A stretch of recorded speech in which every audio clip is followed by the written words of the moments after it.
Get me that signal. We need no mind.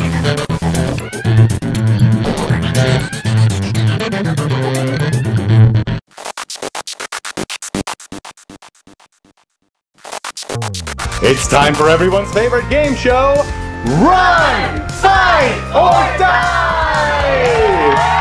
Hello and welcome to everyone's favorite game show, Run, Fight, or Die.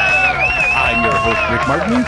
In this show, we present a situation to our contestants, and it's up to them to decide if they will run, fight, or die! Okay, let's meet our contestant. He's a guy we pulled in randomly off the street by pretending that he could win a new car by playing our game. Don't let him know that we were just kidding. Here he is, Bob Foreman! Come on in, Bob. Welcome, welcome, welcome. Bob, are you ready to play Run, Fight, or Die? I guess. It's for a new car, right? Yes! Yes, you'll love it! Yes, Bob, here's how the game works. Now, we present you with a situation, and you will make the choice as to whether you will run, fight, or die. Now, here's the situation. You're walking to the convenience store to pick up one of the delicious hot dogs and a 79-cent soda. Suddenly, from an alley next to you emerges a zombie, bent on having you for a snack. Do you run, fight, or die? I guess I'll run, Rick. Great. Well, you'd better start running then.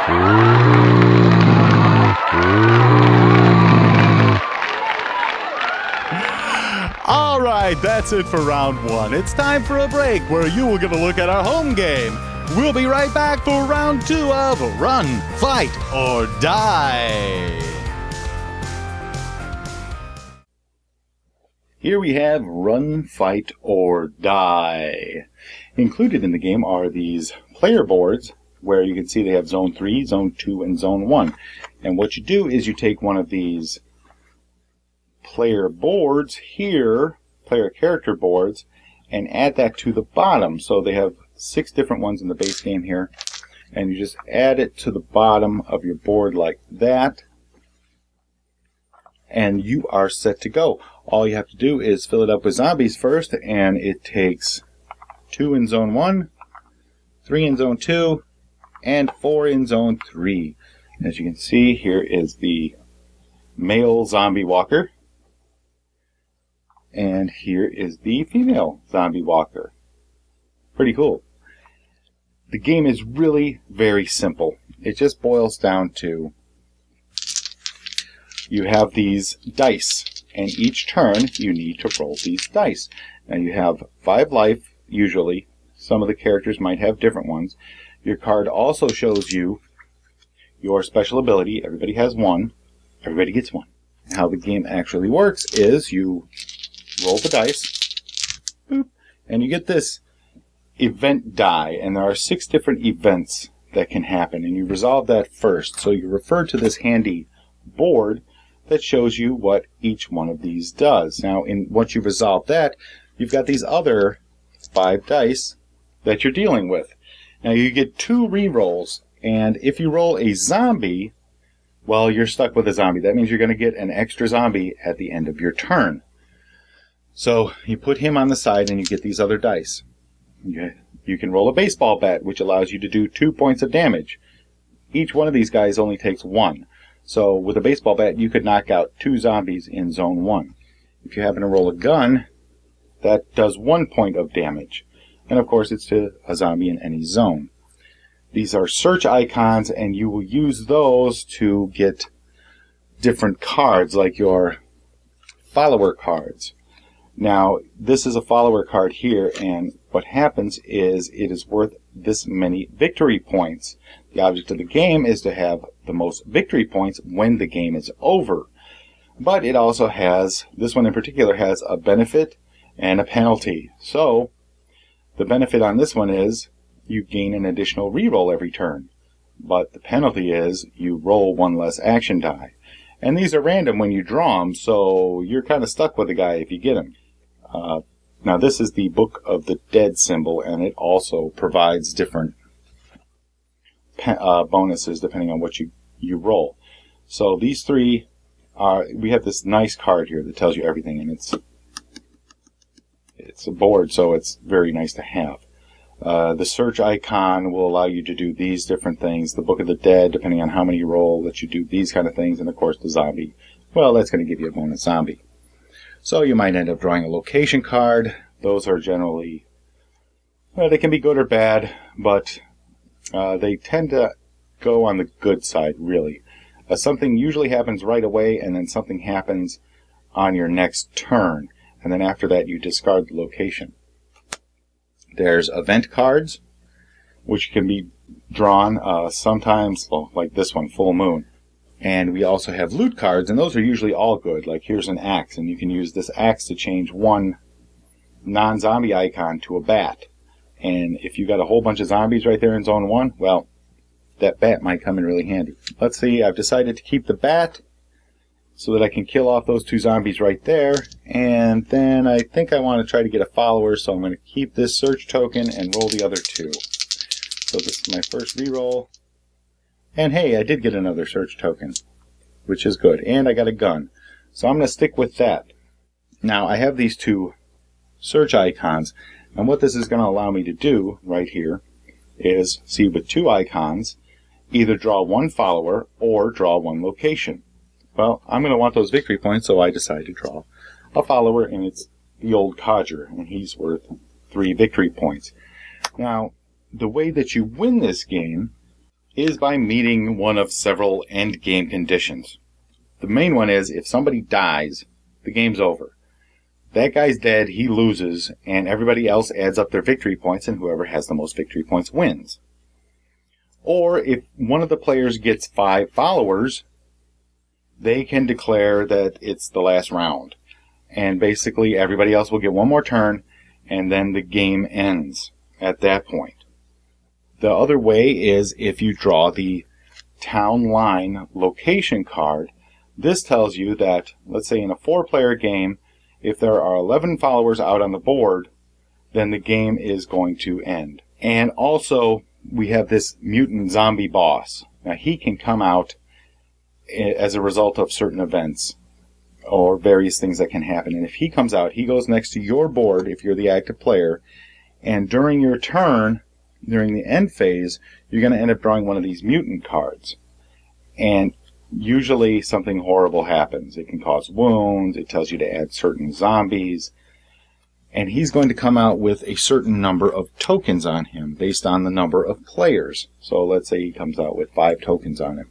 So there he is. He's in front of your board. He's got all these tokens on him, and the only way to get rid of him is by shooting him. So each time you shoot him, he takes 1 wound, and if you do that wound, you take it and it counts as a victory point.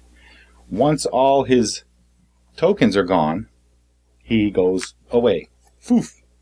He's gone, but he can come back into the game, at least until you use up all 20 of his wound tokens. Once those are all used, well, the game ends at that point too. The other thing about him is each turn, once he comes out, he moves to every player's board on their turn. So everybody has to deal with the mutant zombie guy, and everybody gets a chance to shoot him and collect those extra victory points. So after you resolve all your dice, let's say I've killed off 2 in Zone 1, and I have a gun, so I'll shoot this zombie in Zone 2. Then the zombies would advance, so they go forward 1 zone. Boop, boop, boop. Next, if the mutant zombie's out, you would resolve his card, and then you would add new zombies to your board. You add 3 zombies automatically in Zone 3. If you rolled any zombie dice, you add those as well. So there they are, 4 zombies. After you're finished with all that, your turn is over. It goes to the next player. They pick up the dice and they start rolling. There's also this bonus die, which you can get in certain cases. It also has a zombie on it, so it's not that great of a bonus. It's just an extra die that you get to roll. Of course, I almost always roll the stupid zombie when I get it.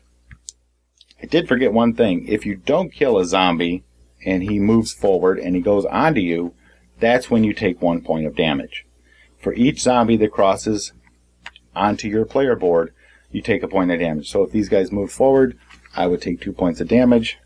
I'd put these little tokens on me, and now I only have 3 points left. So that is how you play Run, Fight, or Die. Welcome back to round 2 of Run, Fight, or Die. Here comes our contestant, Bob. Welcome back, Bob. Do I get my car yet? Not yet, Bob. Here's the next situation. You're sitting in your living room watching the newest episode of Dancing with the Politicians. Just as you're about to cast your vote, there's a banging on your door. You open it up and standing there is a zombie. Now remember, you've already used your option to run. So what will you choose next?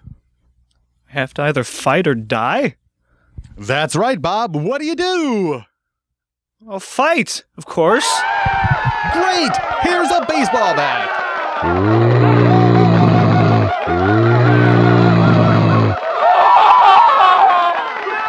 Well, that's it for round 2.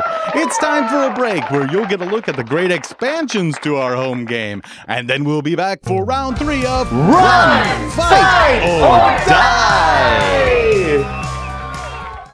The Zombie Horde expansion adds 3 new types of zombies. So you no longer have just walkers, you have crawlers.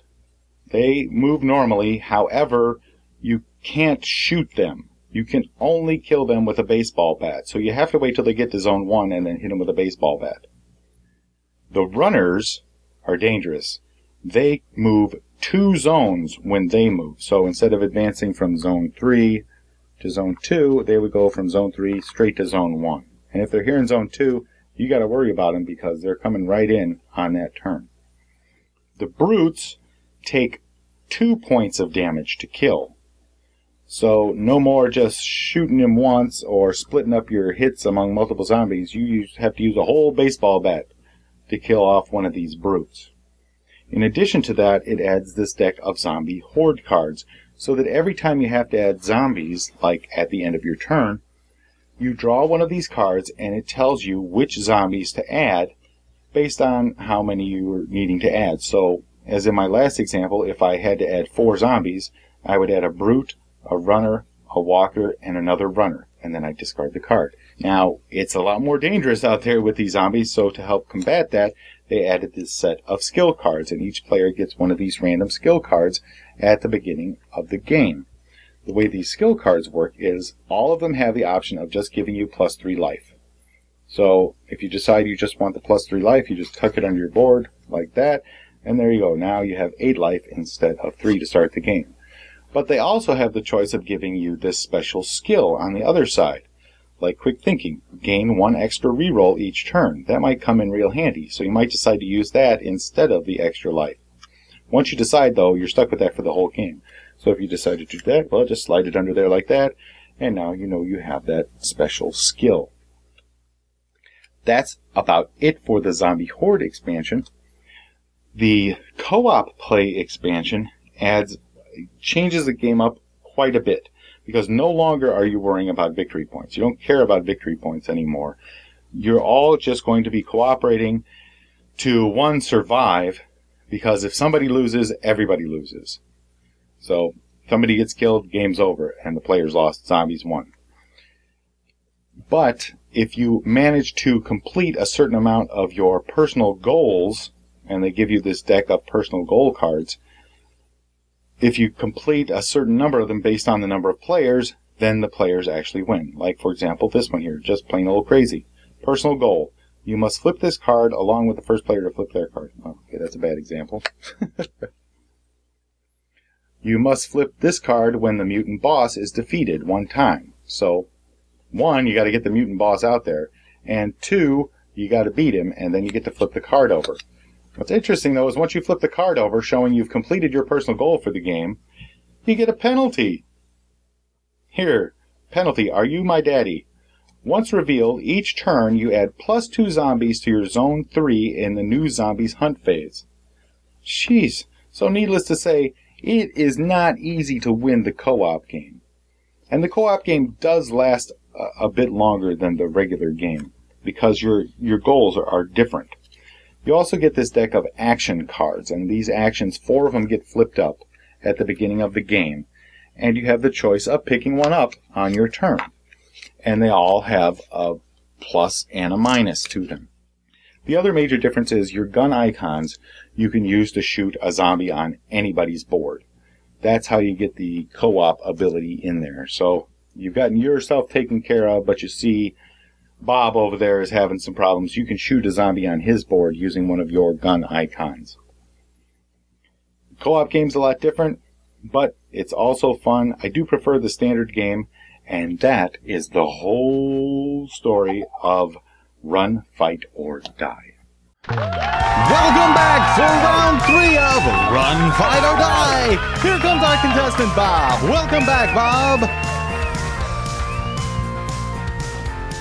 Never mind. I don't want the car. I'm gonna go. Come on, Bob. The whole world is watching and rooting for you to win. Don't worry, nothing bad could possibly happen. All right. I'm ready. Great, because this is the lightning round, which means that if you run, you'll be hit by lightning. What? Oh, yes. Okay, so here we go. Here's the situation. You're a contestant on a game show, and your shoes have been coated with a superconductor paint. If you move, thousands of volts of electricity will rip through your body, leaving not much more than a smoking pile of ash. Suddenly, a zombie attacks. What do? Remember, you've already used up the run and fight options. No, forget this. I don't want to die. You've chosen die. Let's hear it for Bob.